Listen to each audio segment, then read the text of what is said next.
You arrive in a strange room. In the room, you see a table laid out before you. Strange figures are strewn across the table. And at the head of the table, a strange man. He looks up at you. And he asks, "What is it you seek?" How do you respond? To never be in a D&D game ever again. Well, I take offense to that. Roll initiative.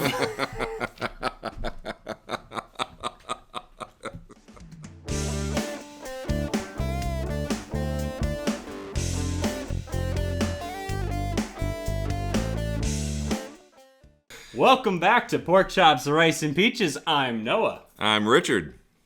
And if you couldn't guess by the opening, today we are talking about the newly released D&D Honor Among Thieves. And we are in our secret location. Oh, yes. Because tertiary location. That's... Because where else would you play D&D besides the dining room table? And here we are. And here we find ourselves talking about this movie. And let's get into it. D&D Honor Among Thieves. Where are we at? Standard Hollywood fare. Standard Hollywood fare. Standard Hollywood fare with a recycled script concept that we have seen over and over and over again. We've got a variety of characters. Each have their character defects. They've got to overcome those defects in order to defeat the big evil villain. We've got the arrogant father who's hurt his children, who needs to learn what true love and sacrifice is. He's been behaving selfishly. He's got a child who is unnaturally forgiving for the amount of damage that she underwent. I mean, can I go on? Makes the ultimate sacrifice of everything that he's working for at the end of the movie in order to save the true person who is the real family. Blah, blah, blah, blah, blah, blah. It really was just a recycled Hollywood concept. All right. And now I will say this, as negative and as negative as that was, the movie is basically a good movie. It's the CGI is excellent. I was really impressed by that. The actors, they're all good actors. They play their parts very well. The only actor in the movie that I just sat there thinking, what a waste. Hugh Grant. Yeah. When Hugh Grant is playing a really, really good character, and it's really putting his acting chops, to the test, I forget all about the great fiasco of the 90s that he went through. When Hugh Grant is playing a character like he is in this movie, which I think was just a paycheck role. Probably was. Let's be real. Then I'm just like, oh yeah, this guy. He was the guy in the car with the, really, that's where my mind goes. Yeah. I was just sat there thinking, it's such a waste. I've seen him in such better roles. And so I don't know. I can't sit here and say that I hated the movie.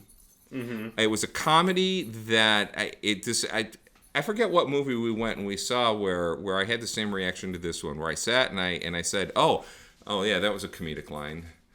That was a comedic line. I don't know. I mean, I've said this before. There's just movies where the comedy just misfires with me. Bullet Train? There were two movies. It might have been Bullet Train. I think it was Bullet Train. It was Bullet Train. There are two lines in this movie that are moments where I laughed out loud. Yes, and one of them was a one-liner, and I don't even remember what it was, but it truly made me laugh. It was Holga, and it was in response. Was it the deer joke?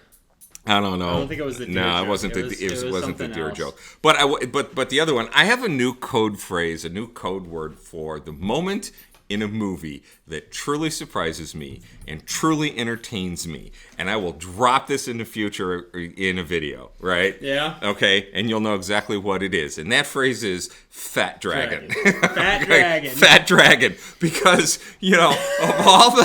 of all of the terrors that you get in movies, the dragon's one of the worst. And how do you overcome it? And in this movie, we met this obese dragon that's been gorging himself. And it's just absolutely huge. And it was such a funny, entertaining surprise that I said, all right, this is my new code word for a genuine, entertaining surprise in a movie. It was a fat dragon. It's like a MacGuffin. It's a fat dragon, there you right? Go. So, trademark pending. Fat dragon. Fat dragon. Wow. And then, so the other thought that I had in this movie, and this lets you know, sometimes I really should pay closer attention than I do.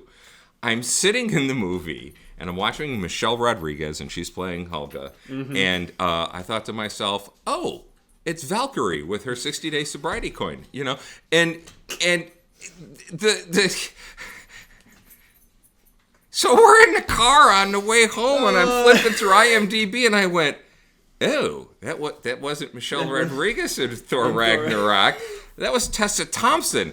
And so, I mean, not only am I completely wrong on that whole thing and really thought, wow, what a waste of a good joke, but acting chops to Tessa Thompson, she made me believe she was two people.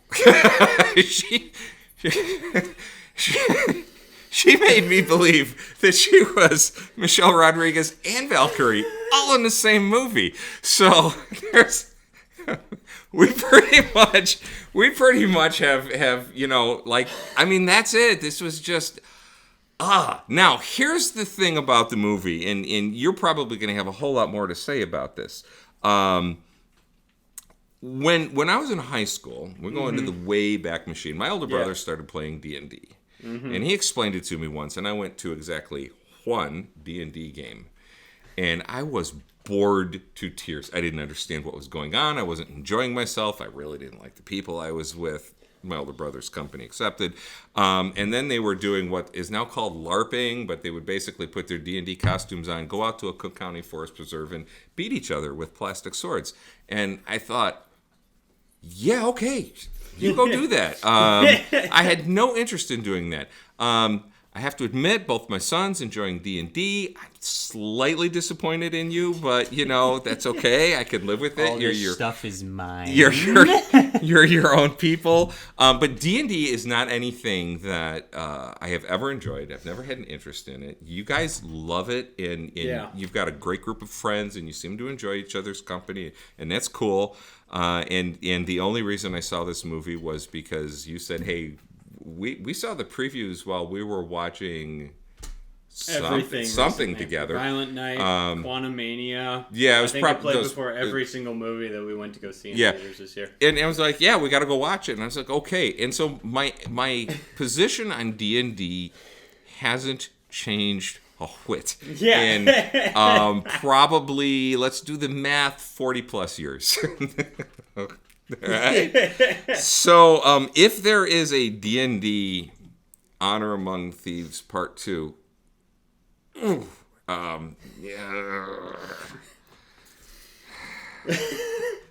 But you enjoyed it, and I know why you enjoyed it. Yes, I enjoyed it for the reason I was watching this movie, and I'm sitting here going, this is kind of average. As a movie, this is very average. Like, okay, it's non-offensive. It's not like super insulting to its audience, right? But it's average. Like you said, repetitive plots, rehashed storylines. But yeah, I enjoyed it a lot because because you could just sit there and that they actually took the time to research the game and sprinkle in, like, you can't even call them Easter eggs because they're the front and center of the action. It's just like that big panther thing that was chasing him in the labyrinth. It's called a displacer beast, It has the power to project a illusion of itself. Right. Why people saw multiple. The ooze that they were in was a acidic ooze, corrosive ooze. I saw the pods on the beast, Yep. and before it was clear that was projecting an image. Yeah. I thought Venus flytrap. I was waiting for those pods to reach out and grab someone and dissolve them. And that's the thing that I love about the world of Dungeons and Dragons, because the biggest issue that you have with this movie is trying to take Dungeons and Dragons, which is a game that is literally limited by your imagination. Mm-hmm. All right, like as a TTRPG, a tabletop role-playing game, you make a character and you play within the rules. I like to compare it to playing a video game with your imagination, and you roll dice to do all the math that the computer would normally do. And once you get the hang of it, it's super easy. And most of because that's it. That's all it is. It's rolling dice and determining whether you succeed or fail on something. I spent the whole movie waiting to see dice rolled, or for a verbal reference to rolling die and taking a chance. I was waiting for a reference to a 20-sider, and I'm glad they didn't, because that would have been a fourth wall break. Well, the whole concept is a fourth wall break, but kind of. I mean, because D&D Wizards of the Coast has official books, official settings, which is the world. It's called the Forgotten Realms, which is what they were playing, which is what the characters were running around in. At the very start, where they're in the ice and they zoom out on the map, it says Icewind Dale. I have that expansion. Okay. It's the Arctic. They keep referencing the Sword Coast and the Underdark and all these places that are from D&D lore, from D&D, the official settings. But the game is designed to where you are only limited by your imagination, because the person who runs it, the Dungeon Master, can create a brand new world, just completely different, and can change whatever they want about the world, as long as the players are having fun, obviously, then they'll keep doing that. We call that homebrewing. So, and my big thing going into this is, how do you make a movie about a game that has very few established, named characters, all right? Because the whole thing is, you create your own character, and you play as that character, and you go on these adventures, even if it isn't a pre-made setting, a pre-made world, with pre-made quests and everything. They're still the main characters. So how do you create a story based off a game that has endless possibilities? And you study the source material, and you play it like a campaign. And that's exactly what they did. This movie feels like a D&D campaign. It feels like a very rushed D&D campaign, because you have a 2.5-hour time limit, right? Which I don't think helps. But in terms of variety, in terms of the types of adventures and the puzzle solving, literally everything out of that movie is exactly what players would do.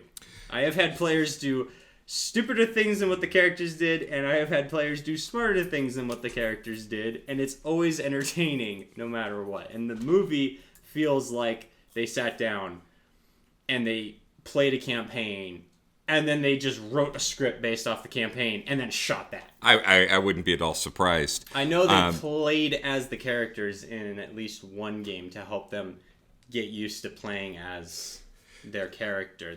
All the actors sat down and played a game of D&D, at least. I don't know how far that went. The strength, the success of this movie, or the failure of this movie when it comes to mass appeal and to its box office success, is going to be based on one key element. And I realized this early in the movie. There was a scene where Chris Pine's character Edgin and Michelle Rodriguez's Helga are standing in a room, and they get trapped in a circle where the floor turns to sand and they go knee deep in the sand. That's called and mold earth. You rocked back in your chair laughing, clapping your hands, and you said something I didn't quite understand, but I realized you recognize that from a game. You recognize that from the D&D world. It is a spell. Okay. Yes. And so in that moment, I realized this movie, if it's accepted by the D&D community, will be well loved by the D&D community. It was very much made for the fans. The fans of D&D, because there's a lot of it that you would have to... There's a lot of things like the spells, which are, at the end of the day, are just like, oh, people have magic. Okay, pew, pew, pew, pew. They're just throwing stuff. Right. But the D&D fans are going to be like, oh, that was magic missile. Oh, that was... Fireball. Oh, that was the silence bubble. I don't remember what that spell is. Right. But it's oh, that's a barbarian's, berserker mode and fury and rage. Sure. But for a person like me who doesn't know that stuff, yeah, it's not going to be. Well, excuse me. It's not going to be special. It's not crucial to know all that stuff to be able to follow the movie. Yeah.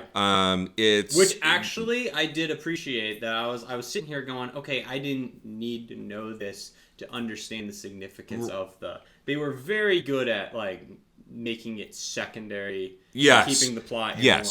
Which is something that would have been very hard to do, I think. They treated the spells and they treated the insider knowledge of D&D secondary to the plot and the storyline, so that you didn't need to know it. But people like you will thoroughly enjoy it because you catch every reference. Pretty much. Whereas the only reason I know it was a D&D game reference was his reaction. Because I'm sitting there in the theater like with the popcorn bag going, okay. He's rocking in his chair laughing. You thoroughly enjoyed the movie, and it was right. But I also understood in the moment. I was like, this is not gonna.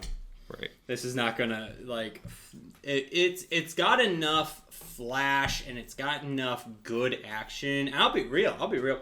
The some of Rodriguez's fight scenes, the 1v all, where she's fighting all the knights, those were good fight scenes. Those were actually pretty decent. Overall, like, those were pretty decent fight scenes. I enjoyed pretty much all of those. Where is he from? Oh, what are you looking at? So, I don't know how to pronounce his name. Roger Jean Page. He played Zenk. And, I'm going to pull up my tab here real quick. He played Zenk. He played the wizard who was in hiding that they pulled out to get the helmet.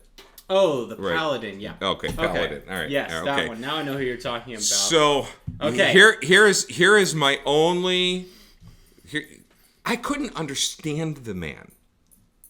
He did not articulate well, or the sound quality was bad. I think the sound quality was bad, because there was quite a few times where I could not hear what the characters were saying, and they were speaking in a normal voice. That might have been our theater. So I mean, there were entire sections of dialogue that I just couldn't understand. It was usually when Zenk was talking. He also whispered a lot. And I kept wanting to say, "Enunciate! For the love of God, enunciate!" Now, and I have to explain, because I saw the character come on screen, and he's a paladin, and the D&D community will get this. I went, oh, he's lawful stupid. That's what I said, and that's where you were like, what? And I said, I'll explain later. Oh, okay. So in D&D, there's the alignment chart. You might have seen it. You've got lawful, neutral, and chaotic, and then you have good, neutral, and evil. And it's a cross grid. And there's 9. So you have like lawful good, neutral good, chaotic good, lawful neutral, true neutral, chaotic neutral, lawful evil, neutral evil, chaotic evil. And it helps you set guidelines to how your characters are going to act. Okay. And, paladins, which is the type of class that he was, who are magic warriors, essentially magic knights, they are almost always lawful good, meaning that they are going to do the right thing by the book. Ah, gotcha. 100%. Okay. That's why he's got such a stick up his butt the entire time. Now, he He does. And because of how, like, oblivious he is to everything else around him besides his goal and his objective in doing the right thing, that's a stereotype of the people who play that type of character, and it's called lawful stupid. Because you're going to do a stupid thing Okay. for the sake of the greater good and being lawfully good instead of the smart thing and just killing the creature. Okay. You know, Gotcha. so that I was understand. that. All right. So I remember you saying that. They captured it really well. Chris Pine is playing a bard. He tries to talk his way out of every situation. Right. Makes sense. Probably with a multi-class into rogue. And I don't know what else. Holga's a barbarian fighter. She's got the big great axe. That was pretty cool. You got a druid. You got a sorcerer. All right. You got a nice little quartet. That's a good campaign. You've got a quartet of orphans, and it's Guardians of the Galaxy in Middle Earth is what it is. it really is. Tell me it's any different from that. Right. You know, instead of being in space, it's in I don't even want to say medieval times. It's just you know.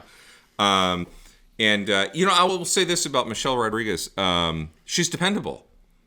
She gave a solid performance. She's great with the fight sequences. I enjoyed her character a lot in this. Yeah. I'll be really honest. Like, Valkyrie, but... Well, remember, that wasn't her. I know. But that's who you compared it to. And that's the character archetype. That's archetype that is being played. Yep. Hers is better.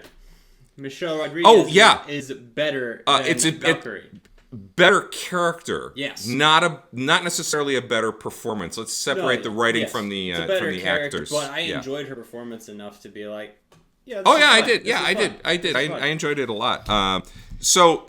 If you are on the fence about whether or not you want to see this movie, I would say, give it a try. If you're capable of going into the theater and shutting your brain down and consuming the content and just going for the ride, you can really enjoy this movie, and maybe the humor will hit with you. Unlike I think the movie is competent enough, like it is interesting enough. The character, there was a lot of practicality on this. There was a lot of practical sets.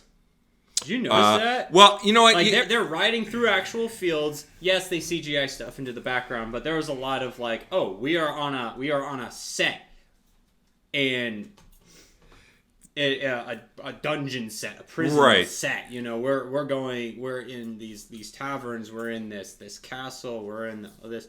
It did not look like, if there was a lot of CGI, it didn't look like it. It looked like there was a lot of practical sets there that I really appreciate. I would imagine that the vast majority of this was green screen. And I'm kind of getting used to it, or it's really good. Yeah. I was wondering what I was really curious about. There's the scene where we meet Zunk and he's pulling that creature out of the fish. Yeah. I was wondering if that fish was an actual prop or was that CGI. I don't know, but the tabaxis, the cat people. Yeah. Those I'm pretty sure were animatronic. Oh, okay. Because of the way they moved. All right. Some of the humor really predictable. Some of the jokes you could see coming. I won't destroy the mid credits joke. But the setup for that joke, you saw it. You saw the setup, and you're like, okay. At some point in the end of the movie, we're gonna get the payoff on that joke. But it was so obvious. It wasn't funny by the time we got to it. At least not for me, and I think it's because we've seen so much stuff like that. Yeah. A couple other things, and I didn't share this one with you, but they're in the maze, and they're opening up the treasure chests, and one person gets a sword, one person gets a mace, and one person gets the other thing, and then they open it up, and it's Hagrid's Monster Book of Monsters. It's instead of the book with teeth chomping, it's a treasure chest with teeth chomping, and the Sarlacc pit tongue that comes out. And it's called a mimic. Oh, is that what it is? It's a creature called a mimic. Gotcha. It mimics everyday objects. The most stereotypical. The minute I saw them open a chest in a labyrinth, I went, mimic. There's going to be a mimic. I think you said that out loud at one point. I think as she was going to open the mimic chest, I went, mimic. Yeah, and you did. Yep, you did. Yeah. And so, I was just like, okay, And I was just kind of, it was like, yeah, I can watch it. I can see where this movie would be really entertaining for teenage boys. I could see where this movie would be really entertaining for the 12 to 21 set. If they haven't seen a lot of this stuff, if they haven't, seen so many movies that they start to see the repetitive nature of Hollywood, then this could be very successful and very entertaining. Yeah. So, good. You're good. These movies aren't being made for 57-year-old curmudgeons. They're just not. It's fair. So, all right. Yeah, well, I'm glad Dungeons we went to and see Dragons, it. Honor Among Thieves. If you like D&D, you'll probably like the movie. Probably. If you like D&D but are a bit stingy on your movies, you might also kind of find some entertainment with it. And like you said, if you're able to consume the content and just turn off your brain, you'll probably find some entertainment with it. I can't deny, I was sitting there going, this is kind of meh, but it's really entertaining. You looked like you were having fun. I did have a lot of fun with this, and I know that a lot of my friends had a lot of fun watching it, so I'm excited. So, I don't know if we've helped you make a decision as to whether or not you want to see Dungeons & Dragons. Our goal is not to movie review. We just sit and talk about this stuff for fun. Just table discussion, so join us at the table by hitting that subscribe button. Leave your comments on how you thought the movie was, if you've watched it. Do you play D&D? And did you like the movie? Do you play D&D? Did you not like the movie? Do you play D&D? What class do you play? I'm a monk main. Do I have to be here for this part? Nope. I'm just encouraging comments. I understand. Thanks for tuning in to this episode of Pork Chops, Rice, and Peaches. And we'll see you next time. Bye-bye.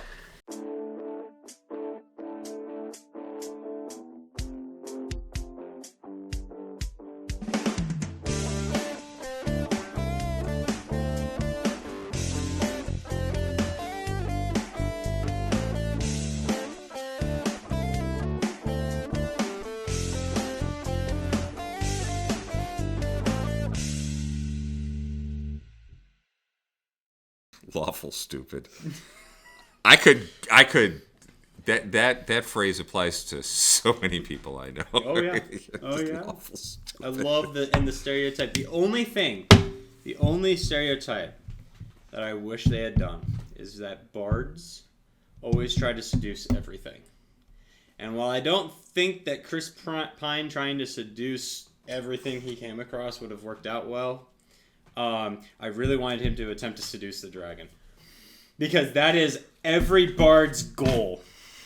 Every person who plays a bard tries to seduce the dragon.